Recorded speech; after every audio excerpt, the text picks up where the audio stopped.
Hello दोस्तों, रोज़ की तरह अनलिमिटेड ब्लॉग में सबका हार्दिक स्वागत है। सबके मंगल भविष्य की कामना के साथ बड़ों को मेरा सादर नमस्कार, छोटों को मेरा आशीर्वाद। मैं ठीक हूँ, आशा करता हूँ कि आप ठीक होंगे। दोस्तों, बालकांड के प्रसंग के संबंध में रामचरितमानस में कल के प्रसंग में दोस्तों तुलसीदास जी ने मर्यादा पुरुषोत्तम भगवान रामचंद्र जी के बाल वर्णन से पहले उदासीन अरिमीत हितौ सुनत जरहि खल रीत जान पान जुग जोर जना विनती करें सको। तो उन्होंने सभी को दुष्टों की यह रीति है कि वे उदासीन, शत्रु और मित्र किसी का भी हित सुनकर जलते हैं और यह जानकर दोनों को हाथ जोड़कर प्रेम पूर्वक उनसे मैं विनय करता हूँ और उसी विनय के परिणाम स्वरूप मैं मर्यादा पुरुषोत्तम भगवान रामचंद्र जी के जो विधाता ने इस सृष्टि में जड़ और चेतन अनेक प्रकार के जीवों की उत्पत्ति की है और जो समान रूप से हैं और इस विश्व को गुण दोष से रचा है, गुण और दोषों से व्याप्त रचा है। किंतु संत रूपी हंस जब इस सृष्टि में अवतरित होते हैं तो दोष रूपी जल को छोड़कर गुण रूपी दूध को ग्रहण करते हैं। तो इसी के परिणाम स्वरूप जड़ चेतन गुण दोषमय विश्व की न करतार संत हंस गुण गहई पयो पर ही बार विकार। विधाता ने इस जड़ चेतन विश्व को गुण दोषमय रचा है। जहाँ अच्छाई है वहाँ बुराई है, जहाँ दुख है वहाँ सुख है, जहाँ पाप है वहाँ पुण्य है, जहाँ दिन है वहाँ रात है, जहाँ साधु है वहाँ साधु है, जहाँ सुजाति है वहाँ कुजात भी है और जहाँ दानव है वहाँ देवता भी है, जहाँ ऊँच है वहाँ नीच है, जहाँ अमृत है वहाँ विष भी है, जहाँ सजीवन है वहाँ मृत्यु भी है, जहाँ माया है वहाँ ब्रह्म भी है और जहाँ जीव है वहाँ ईश्वर भी है। संपत्ति भी है, दरिद्रता भी है, रंक है जहाँ वहाँ राजा भी है, काशी जहाँ पर है वहाँ मगध भी है, गंगा जहाँ पर है वहाँ कर्मनाशा भी है और मारवाड़ जहाँ है वहाँ मालवा भी है। ब्राह्मण जहाँ है वहाँ कसाई भी है, स्वर्ग जहाँ है वह नरक भी है, अनुराग जहाँ है वहाँ वैराग्य भी है। और ये सभी पदार्थ ब्रह्मा की सृष्टि के अनुसार रचे गए हैं। अगर दोस्तों विस्तार और सार गूढ़ रूप से दिखा जाए तो इस सृष्टि की जब हम गहन अध्ययन इस सृष्टि का करते हैं तो वास्तव में एक के साथ दूसरा जुड़ा हुआ है और तभी उसी के परिणाम स्वरूप इस संसार सृष्टि की रचना हुई है। एक तरफ ज्ञान की पराकाष्ठा है, दूसरी तरफ अज्ञान का अंधकार है। तो ज्ञान के प्रकाश और अज्ञान के अंधकार के समान ही मानव जीवन भी इस संसार में अवतरित है। तो अपने कर्म फलों के अनुसार, निज कर्मों के अनुसार अपने कार्य में जिस प्रकार एक कसाई दिन भर जो है हत्याएं करता है और एक ब्राह्मण जो है दिन भर लोगों को अहिंसा परमो धर्म की नीति को सिखाता है, तो हमको दोनों के व्यवहार से, कौशल से, आचरण से, उनके कार्य करने के ढंग से तो किस प्रकार का ज्ञान कैसे होता है। तो बुराई और अच्छाई दोनों का सम्मिश्रण इस सृष्टि में विराजमान है।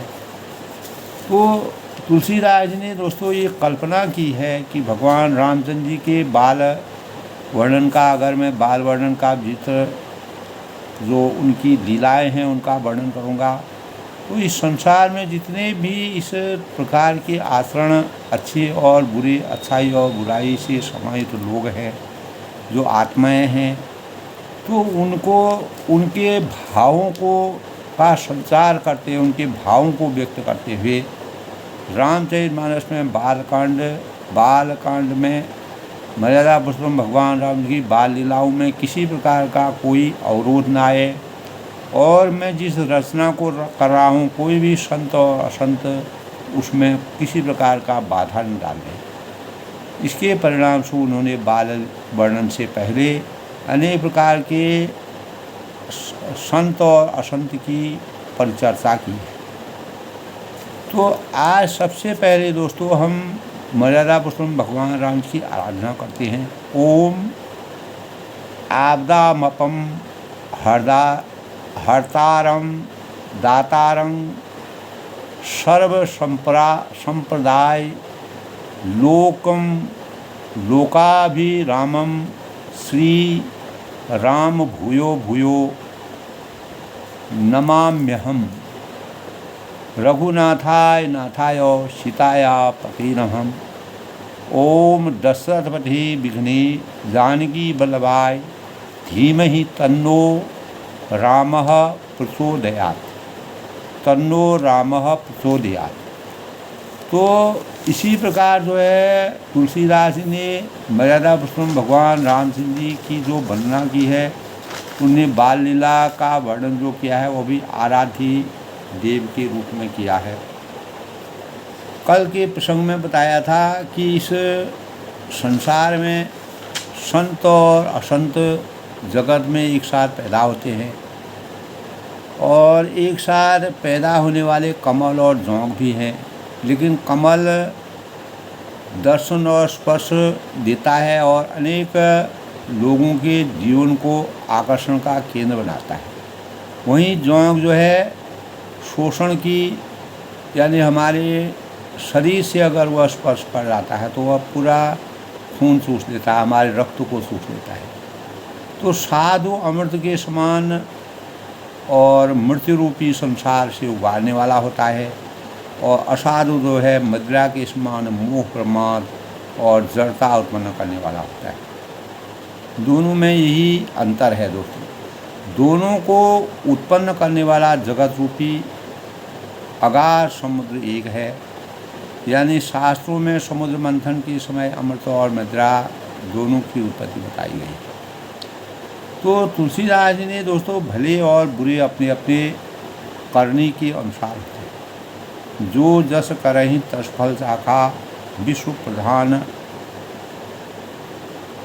रचि राखा, राम रचि राखा। विश्व प्रधान फल रचि राखा, जो जस करहि तस फल चाखा।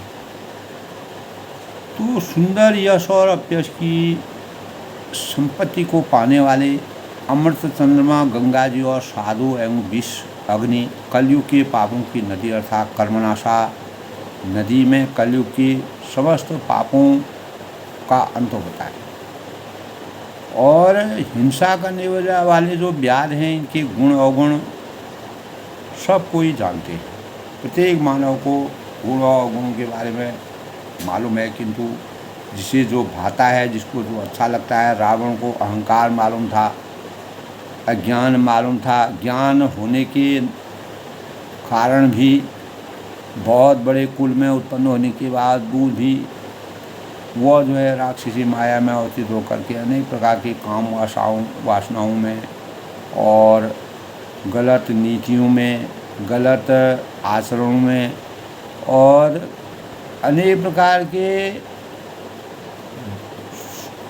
दुखों को देने वाले जो अंत यानी अस्तित्व विहीन होने वाले मार्ग पर अवतीर्ण होकर के अपने जीवन को जिस प्रकार से उन्होंने एक 10 शीश और 20 भुजाओं से संपन्न, तो जब अहंकार, दंभ, अज्ञान जब चरम पर पहुंच जाता है, तब मनुष्य कितना भी विशाल हो, कितना भी बड़ा हो, वही अहंकार, वही दंभ उसको उसकी अंत का कारण बनता है। यही रावण के लिए हुआ।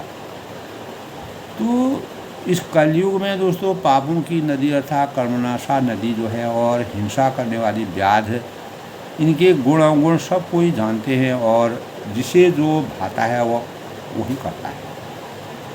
तो कल के प्रसंग में था दोस्तों, भलो भलाई पहल ही लहई नीचा, यानी निचाय ही नीच, सुधा सरार अमृता गरल सरार नीच, यानी भला भलाई ही ग्रहण करता है और नीच जो है नीचता को ही ग्रहण करता है।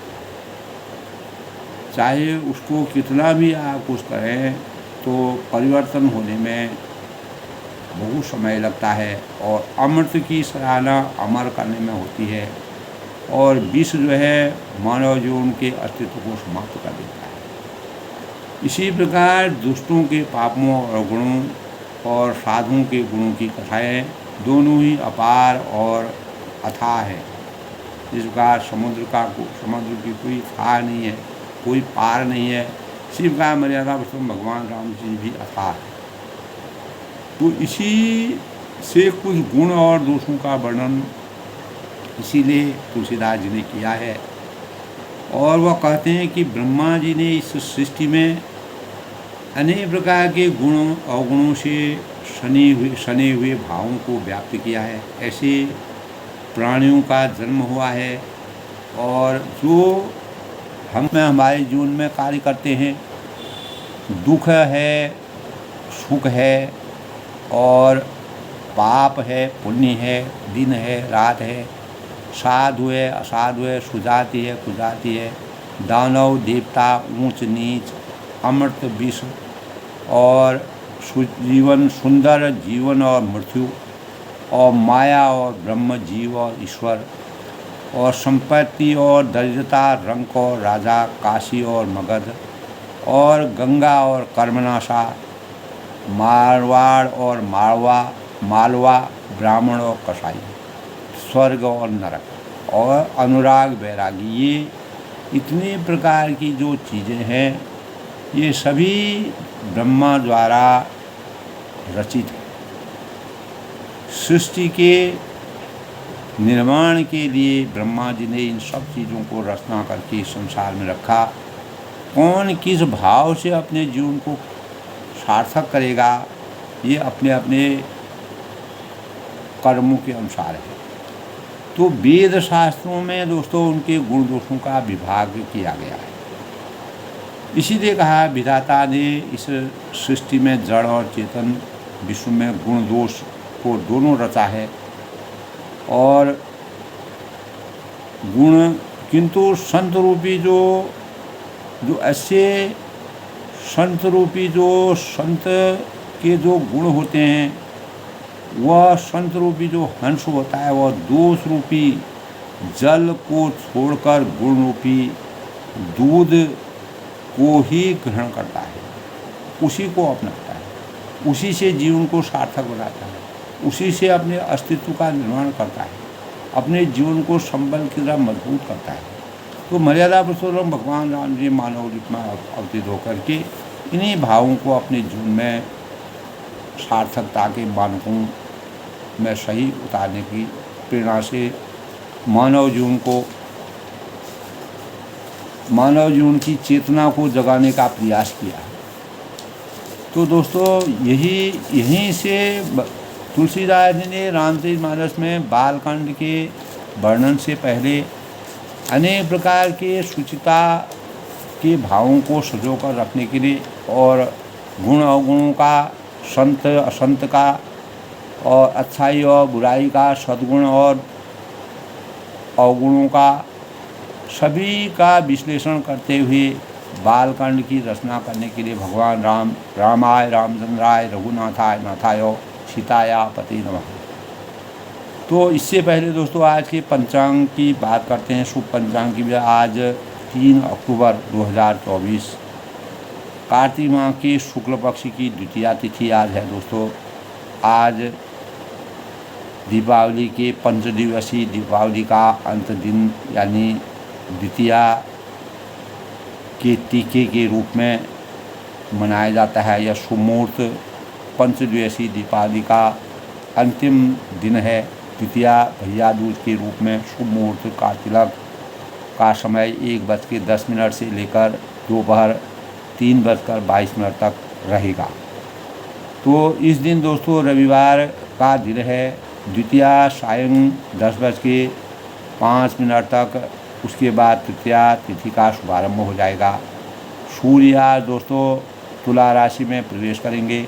इसके बाद शोभन योग का संयोग है 11:39 तक, उसके बाद करण बालव 9:16 तक, बाद में कौलव है 10:05 तक, तो बाद में तैतिल। तो आज का दिन बहुत ही शुभ और फलदायी माना गया है।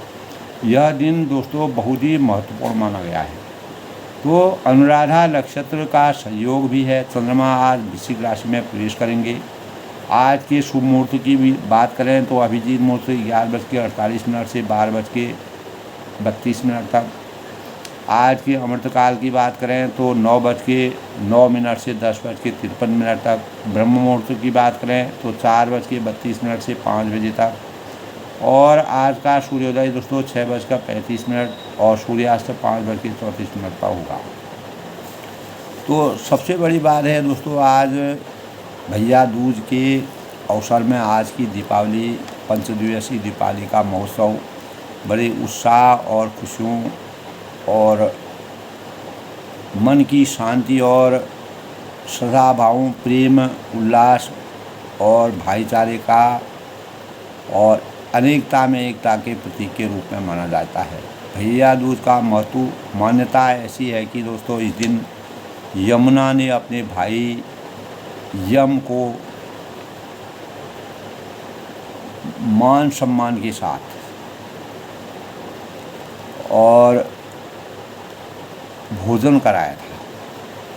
और यमराज ने के अनुसार जो व्यक्ति इस दिन यमुना में स्नान करके यम का पूजन करेगा उसे मृत्यु के बाद यमलोक कभी नहीं जाना पड़ेगा, ऐसा हमारे शास्त्र कहते हैं, मान्यताएं कहती हैं। और सूर्य की पुत्री यमुना को सभी कष्टों का निवारण करने वाला माना गया है। और भाई इस दिन बहन के प्रेम के प्रतीक के रूप में भैया दूज मनाया जाता है। बहन और भाई का ये अपार अटूट प्रेम है। जैसे रक्षाबंधन का अटूट पर्व है, उसी प्रकार यह भैया दूज का दिन मनाया जाता है। इस दिन बहनें अपने भाइयों को दीर्घायु कामना करती हैं, लंबी उम्र के लिए कामना करते हैं। भाई अपनी बहन की रक्षा के लिए वचनबद्धता और वायदा करता है। तो यह दिन दोस्तों यम और यमुना से जुड़ी एक पौराणिक कहानी भी है। इस दिन भाई बहन के बीच तिलक और उपहारों का आदान प्रदान होता है, किया जाता है। हमारे हिंदू संस्कारों के अनुसार रस्मों के साथ भाई बहन के बंधनों का सम्मान का यह द्योतक है। तो इस प्रकार दोस्तों भैया दूज का दीपावली के पंचदिवसीय दीपावली के अवसर पर भैया दूज के दिन बहुत ही शुभता का दिन माना जाता है। प्रेम सौहार्द का दिन है। मर्यादा पुरुषोत्तम भगवान रामचंद्र जी जब 14 साल के वनवास के बाद अहंकारी और अज्ञान रूपी अंधकार से व्याप्त रावण का वध करके अयोध्या में लौटे थे, तब अयोध्या में अनेक प्रकार के दीपों से दीपमालाओं का शोभा का सुंदर अयोध्या को सुशोभित किया गया। उन्हीं के स्वागत के संबंध में अयोध्या में ऐसा विराट अपार सौंदर्य का वातावरण हुआ। तो हमारे जीवन में अज्ञान रूपी अंधकार से ज्ञान रूपी प्रकाश और मर्यादा पुरुषोत्तम भगवान राम की विजय के प्रतीक के रूप में यह दिन जो दीपावली का दिन है, यह हमारी मान्यताओं के अनुसार मर्यादा पुरुषोत्तम भगवान राम जी के आगमन पर खुशियों के प्रतीक के रूप में मनाया जाता है। तो दोस्तों, आज के भावों में अगर हम परमात्मा के वास्तविक स्वरूप का अगर हम अपने चिंतन में वर्णन करते हैं, तो लोग अक्सर परमात्मा को पूछते हैं दोस्तों, और परमात्मा कहाँ है इसे अपने आत्मा के बारे में, अपने आत्मा के बारे में भी जानना चाहते हैं।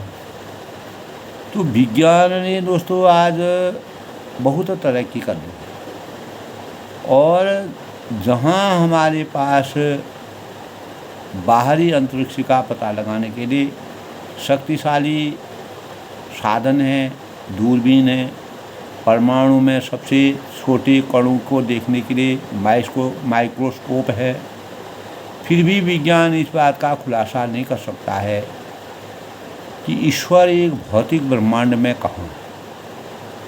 और सच तो यह है कि दोस्तों, सृष्टिकर्ता अभी तक बाहरी भौतिक ब्रह्मांड में नहीं मिले हैं, और यही बात हमारे संत और महापुरुष सदियों से इसके बारे में अनेक प्रकार के भावों को व्यक्त करते हैं। और वास्तव में दोस्तों, अगर देखा जाए तो परमात्मा हमारे अंतःकरण में विराजमान है। कस्तूरी कुंडल बसे मृग ढूंढे बनमाई, ऐसी घटघट राम हैं दुनिया देखी माई। यानी उन्होंने ध्यान अभ्यास के जरिए परमात्मा को अपने भीतर पाया।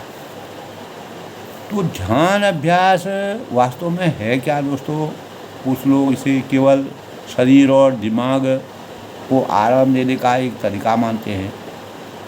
तो तुलसीदास ने रामचरितमानस जब काकभूषणी जैसे छोटे से, जो बहुत ही नीच पशु माना जाता है, जिसको छूने से भी लोग अपने को अपवित्र समझते हैं, तो उनके अंतःकरण में राम परमात्मा का वास्तविक आशीर्वाद प्राप्त हुआ, जिसके परिणाम से उन्होंने अनेक संतों को ज्ञान दिया।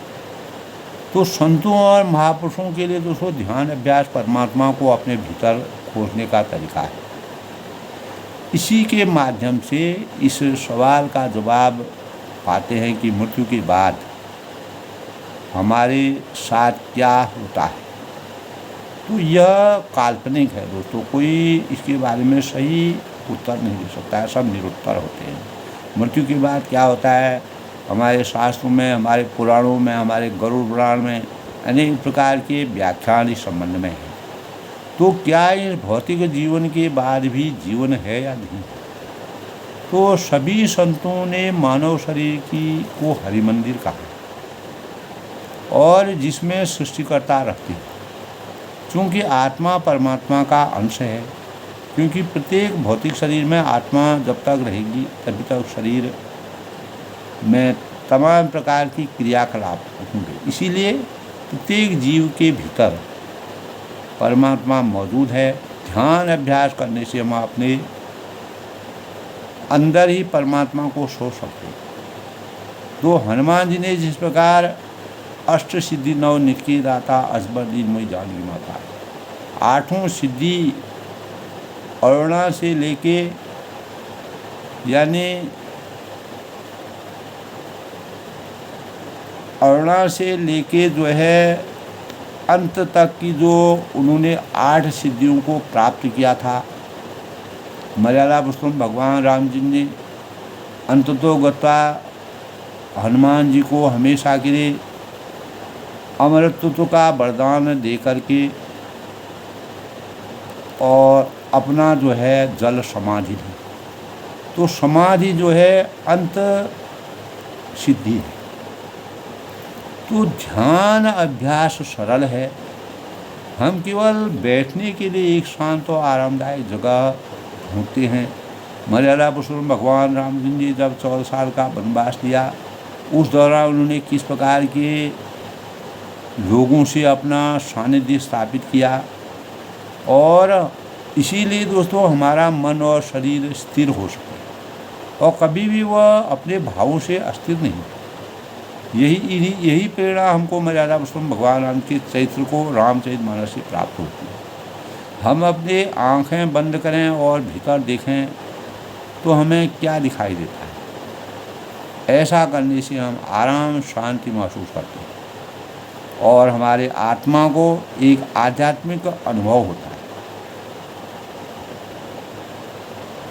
जो हमें ईश्वर की खोज तक ले जाने का प्रयास करता है। काकभूषण जी ने 1000 साल तक जब कौवे के रूप में अवतीर्ण होकर परमात्मा के स्वरूप को अपने अंदर देखा, तब उन्होंने उसी जीवन को, तभी गरुड़ जी बोलते हैं कि आपने कौवे का शरीर क्यों धारण किया, क्यों इसको अपनाया। तब वो उत्तर देते हैं कि मुझे जो सुख की अनुभूति इस शरीर से हुई, वह सुख की अनुभूति संसार में और किसी में हमको नहीं हो सकती। यह मेरे मोक्ष का अंतिम द्वार है। तो ध्यान अभ्यास को आध्यात्मिक साधना करने में हमें यह पता लगेगा कि ईश्वर कहाँ है, और इस प्रकार हम ध्यान और अभ्यास में बैठकर सृष्टि के सबसे बड़े रहस्य को स्वयं सुलझाने में कामयाबी हासिल करते हैं। और उनको सुलझाने में हम जिस प्रकार मर्यादा पुरुषोत्तम भगवान रामचंद्र जी उतना दशरथ जी के वहाँ उतने बड़े राजपाट में जन्म लेने के बाद अपनी माताओं के द्वारा दिए गए वरदान को स्वीकार करके उनके भावनाओं को भी हमेशा तक उनका मान सम्मान रखा, और कभी भी उन्होंने किसी की भी बातों का उल्लंघन नहीं किया और किसी प्रकार का भी जीवन उन्हें यापन किया, उसी में अपने को सुखमय बनाया। तभी हमको मर्यादा पुरुषोत्तम भगवान राम के चरित्र से अनेक प्रकार के मर्यादित चीज़ों का और जीवन जीने की कला और मानव जीवन में कितने उतार चढ़ाव आते हैं इसका ज्ञान होता है। तो इसी प्रकार तुलसीदास ने बाल कांड में दोस्तों यही वर्णन किया हुआ है कि संत और असंत के बीच में क्या अंतर होता है, संत कौन सी दिशा को अपनाते हैं, असंत कौन सी दिशा को अपनाते हैं, और इस संसार में सुख दुख, पाप पुण्य, दिन रात, साधु असाधु, सुजात गुजात, दानव देवता, ऊंच नीच, अमृत विष, सभी प्रकार की जीव, ईश्वर, माया, ब्रह्म, संपत्ति, दरिद्रता, ब्राह्मण, कसाई, स्वर्ग, नरक, अनुराग, विराग, गंगा, कर्मनाशा, गंगा पवित्रता की पूर्वक है। कर्मनाशा में सभी प्रकार के कर्मों का अंत होता है, अच्छे और बुरे कर्मों का के भावों का। तो वेद शास्त्रों में उनके गुण दोषों का विभाग कर दिया।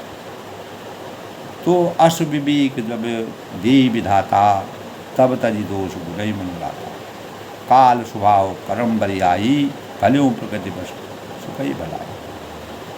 तो तुलसीदास जी कहते हैं कि ही विधाता जब इस प्रकार का हंस का विवेक परमात्मा हमको देंगे, जो हंस संत रूपी दोष रूपी संत रूपी हंस बन करके दोष रूपी जल को समाप्त करके और गुण रूपी दूध को ग्रहण करता है, तो ऐसे संत के सानिध्य में विधाता से हमारी आराधना करते हैं, तब तजी दोष गुण ही मनोराता, और इन दोनों को छोड़कर मन गुणों से अनुरक्त हो जाता है।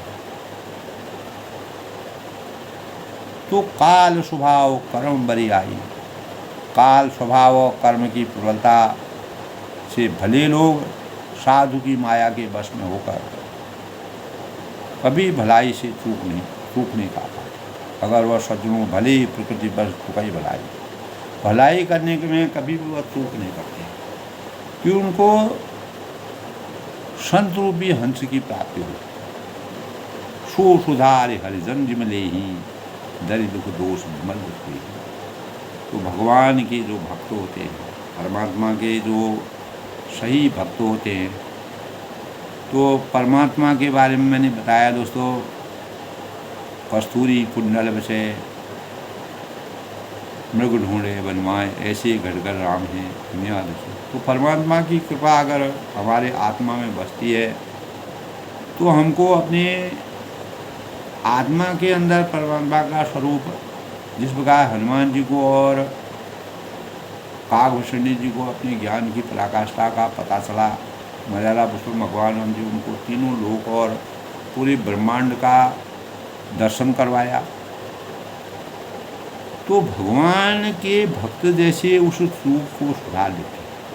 अगर कोई गलती होती है तो उसको सुधार लेते हैं और दलि दुख दोष विमल जस दे, और दुख दोषों को मिटाकर निर्मल यश की कीर्ति का गायन करते हैं। खलऊ करें बल पाए सुसंग। वैसे ही दुष्ट भी कभी कभी उत्तम संग अगर पाते तो भलाई करते हैं। जैसे मणि है, वह सांपों में सांप मणि सांपों में आती है तो सांपों का विष जो है वो मणि में उसके विष का प्रभाव नहीं पड़ता। इसी प्रकार कभी कभी संत सत्संग के सानिध्य में आकर के जो दुष्ट लोग होते हैं वह भी भलाई की संगति का असर उन पर होता है, परंतु उनका कभी भंग यानी भंग न होने वाला मलिन स्वभाव, लेकिन जो उनका वास्तविक जो उन्होंने अपनी प्रवृत्ति बनाई है, मिटाई न मलिन स्वभाव अपने, लेकिन जो उनकी वास्तविक जो बुराई होती है कुछ समय के लिए वह परिवर्तित हो सकती है, लेकिन हमेशा के लिए उसको परिवर्तित करने में जब तक परमात्मा का आशीर्वाद नहीं होगा तब तक वह समाप्त नहीं हो सकता। तो इसके लिए हमको सत्संग की आवश्यकता है।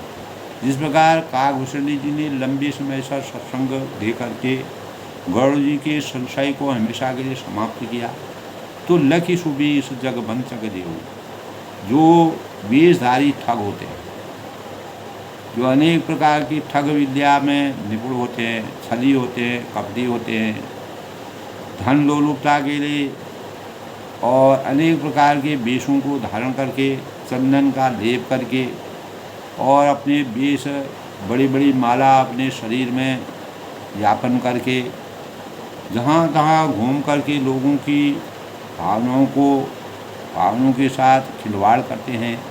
लखी सुबी जग बंचक देव, जो बेजारी ठग है उन्हें भी अच्छा साधु का वेश बनाए देखकर वेश के प्रताप में जगत पूछता है। लेकिन अज्ञान रूपी अंधकार में जो लोग फंसे रहते हैं, जो माया भ्रम के जाल में रहते हैं,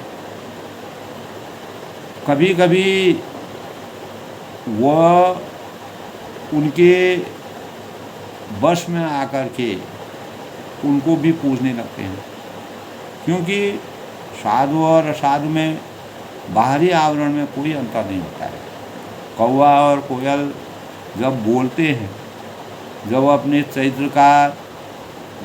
चरित्र को अपने सामाजिक परिवेश में दिखाते हैं, तब कौवा और कोयल का पता चलता है किसकी वाणी में अमृत है और किसकी वाणी में विष है।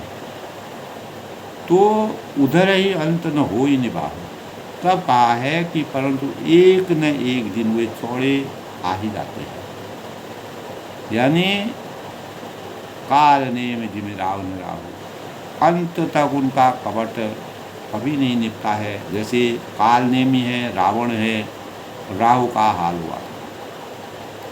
तो इन्होंने भगवान ने इनको मर्यादा पुरुषोत्तम भगवान रामचंद्र जी रावण को अनेक प्रकार से दूत भेज करके उसकी मति को सुमति देने का प्रयास किया।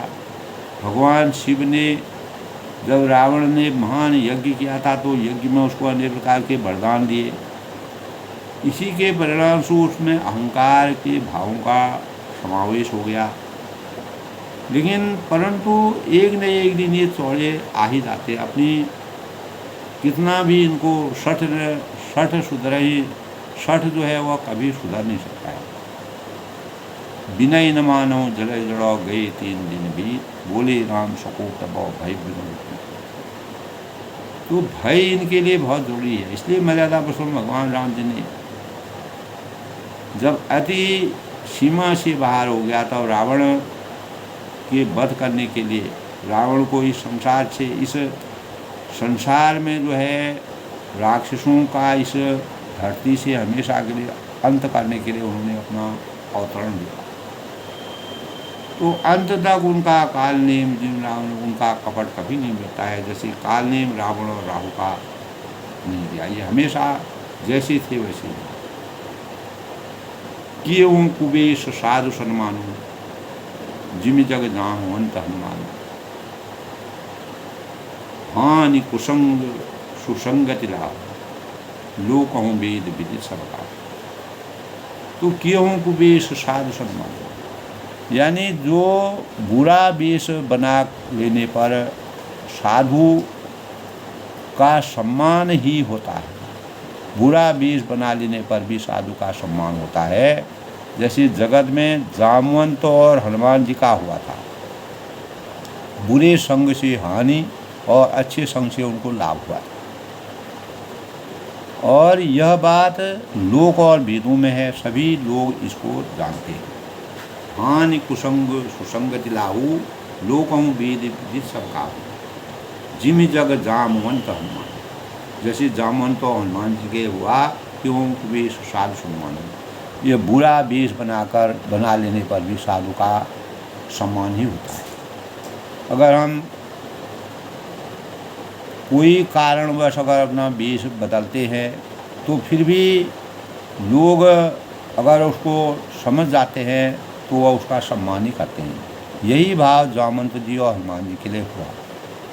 जब हनुमान जी लंका में जा रहे थे तो उन्होंने मशक का समान रूप लिया, तभी वो पूरी लंका में जाकर के पूरी लंका का दहन करके सीता जी की खोज की। तो तभी कहा हनुमान ते परसा कर पुनि कीन प्रणाम राम काज कीने बिना मोहि कहाँ विश्राम। राम जी के कार्य करने के बिना उनको तृप्ति नहीं। तो बुरा वेश बना लेने पर साधु का सम्मान ही होता है। जैसे जगत में जामवंत और हनुमान जी का हुआ। बुरे संग से हानि और अच्छे संग से लाभ होता है, ये सब जानते हैं।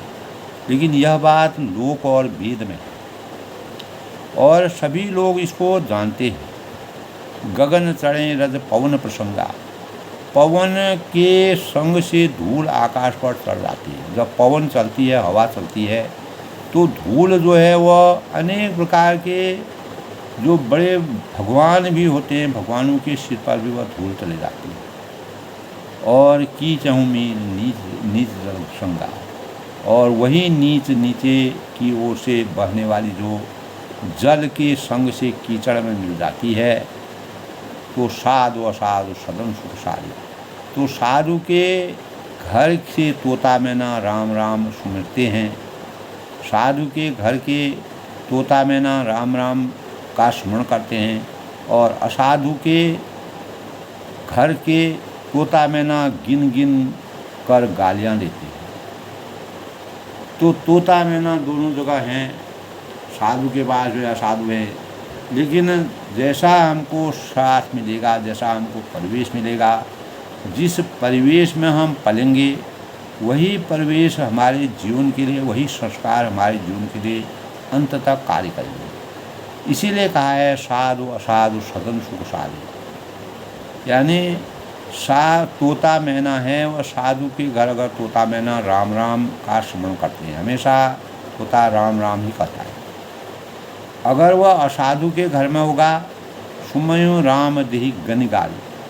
अगर वह असाधु के घर में होगा तो वह क्या करेगा, घर से तोता मैना गिन गिन कर गालियाँ करेगा, अनेक प्रकार की दूर भावनाओं को व्यक्त करेगा। यही अंतर साधु और असाधु में। धूम कुसंगति कार्य होई, लिखी पुराण मंदु मशहूर। सोई जल अनिल संघाता, वोई जलद जग जीवन दाता। तो तभी तुलसीदास ने कहा है कि धूम कुसंगति कार्य होई, कुसंग के कारण बिनु सतसंग विवेक न होई, राम कबा बिनु सुलभ न सोई। तो जिस प्रकार धूम कुसंगति कार्य होई, कुसंग के कारण धुआं कालिक कहलाता है। और लिखें पुराण मंजू मस्यू, वही धुआं अगर सुसंग के साथ सुंदर अक्षरों से अगर उसमें से सुंदर स्याही होकर पुराण भी लिखे गए हैं, जितने हमारे पुराण थे, तो उन पुराणों को उसमें उसी काली स्याही से लिखा गया था। और अगर वह कुसंग पाते हैं तो वह कालिक कहलाते हैं, अगर वह सुसंग पाते हैं तो वह सुंदर स्याही का आवरण लेकर के हमारे वेद और साहित्य का निर्माण करते हैं, उन्हीं को लिखा जाता है। उन्हीं में वही धुआं जल अग्नि और पवन के संग में बादल होकर सोई जल अनल अनिल संग जाता। वही धुआं जो है जब अग्नि और पवन के साथ मिलकर के बादलों की रचना करते हैं, वही बादल जो है इस जगत के जीवन देने वाला जल को बरसाते हैं, जिसमें पूरी सृष्टि का जीवन निहित है। तो इस प्रकार साधु और असाधु के जीवन का परिचय देते हुए तुलसीदास जी ने जो रामचरितमानस में बालकांड का वर्णन करने का मन बनाया है, उसके लिए उन्होंने पहले ही संत की संगति करने से कैसे हमारे जीवन में परिवर्तन होता है और हमारे चारों ओर का परिवेश किस प्रकार से बदलता है। ग्रह भेषज जल पवन पटो, ग्रह है, भेषज माने औषधि है, जल है, वायु पवन पट वस्त्र, पाय कुजोग सुजोग, ये सब ही कुसंग और सुसंग पाकर संसार में बुरे और भले पदार्थ हो जाते हैं। अगर इनको हम बुराइयों के लिए प्रयोग करेंगे तो ये बुराई के मानक बन जाएंगे, और अगर हम इसको अच्छाइयों के लिए प्रयोग करेंगे, ये हमारे जीवन में अमृत की वर्षा करेंगे, हमारे जीवन को हमेशा के लिए सफलता की ओर अग्रसर करेंगे और ब्रह्म में लीन करेंगे। परमात्मा का आशीर्वाद और हमारा जीवन पवित्र हो जाएगा। हो कुवस्तु सुवस्तु जगह लिखे सुलक्षण। तो चतुर एवं विशाल जो विचारशील व्यक्ति होते हैं, जो निपुण होते हैं, जो परमात्मा के स्वरूप में पूर्ण रूप से समर्थवान होते हैं, वे हमेशा इस बात को जानते हैं, अच्छी प्रकार विज्ञ होते हैं। इसीलिए वह ग्रह औषधि जल वायु और वस्त्र इनका सदुपयोग करते हैं। इनके सदुपयोग से हमें संगति अच्छी मिलती है और हमारा जीवन धन्य होता है। इन्हीं पदार्थों से हम अपने जीवन को सींचते हैं। अगर हम इनका दुरुपयोग करते हैं, ग्रह यानी ग्रह है, औषधि है, जल है, वायु है और वस्त्र है, अगर इसका हम दुरुपयोग करते हैं तो वह हमको क्या करते हैं, अनेक प्रकार की बुराइयों के कालिक से पोत देते हैं। अज्ञान रूपी अंधकार हमारे जीवन में हमारे जीवन को ढक देते हैं। तो सम प्रकाश तम पाख दुख, तो महीने के दोनों पखवाड़ों में उजाला और अंधेरा समान ही रहता है। 15 दिन जो है शुक्ल पक्ष होता है, 15 दिन कृष्ण पक्ष होता है। सृष्टि के नियम के अनुसार चंद्रमा 15 दिन पूर्ण चंद्रमा होता है और 15 दिन चंद्रमा की ज्योति कम होती है, रात्रि का अंधेरा रहता है। दोनों पखवाड़े होते हैं, इसीलिए शुक्ल पक्ष और कृष्ण पक्ष कहा गया है। महीने में 2 होते हैं। तो सम प्रकाश तम पार नाम भेद विधि की, अंधेरा समान ही रहता है दोनों में, परंतु विधाता ने इनके नाम में भेद कर दिया। रात्रि तो रात्रि रहेगी, लेकिन इसके स्वरूप में परमात्मा ने जो सृष्टि के निर्माता है उन्होंने इसमें भेद कर दिया, क्योंकि सृष्टि में सभी प्रकार की बुराई और भलाइयों का समावेश है। शशि शोषक शोषक समझ, और एक ही चंद्रमा बढ़ाने वाला दूसरे का घटाने वाला समझकर इस संसार में एक को सुयश और दूसरे को कुयश का भागी बनाते हैं। जिस प्रकार संत को साधु की उपाधि मिली, असंत को असाधु की उपाधि मिली। उसी प्रकार जो चंद्रमा पूर्ण रूप से बढ़ाने वाला होता है दूसरे को, और वो घटाने वाला होता है, एक को सुयश का कह दिया, सुयश का प्रतीक, और दूसरे को अपयश का मानक माना। तो इस प्रकार दोस्तों हमारे जीवन में जड़ चेतन जग जीव जतो सकल राममय जान, बंदों सबके पद कमलो सदा जोर जोर।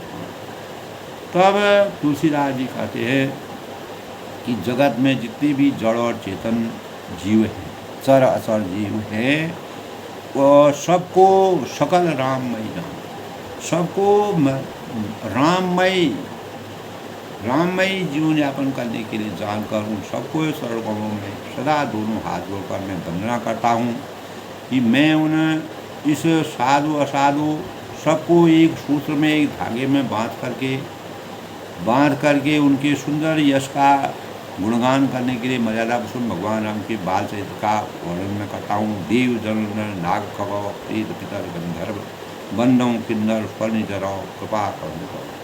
तब वह कहते हैं कि संसमय बन जाए, और देवता है, दैत्य है, मनुष्य हैं, नाग हैं, पक्षी हैं, प्रेत हैं, पितर हैं, गंधर्व हैं, किन्नर हैं, निशाचर हैं, सबको तुलसीदास जी कहते हैं मैं प्रणाम करता हूँ। अब सब मुझ पर कृपा कीजिएगा, क्योंकि मैं मर्यादा पुरुषोत्तम भगवान राम जी के बाल स्वरूप का वर्णन करने जा रहा हूँ। अगर मेरे अंदर कोई बुराई है तो उसका मेरे कार्य में किसी प्रकार का अवरोध मत करना।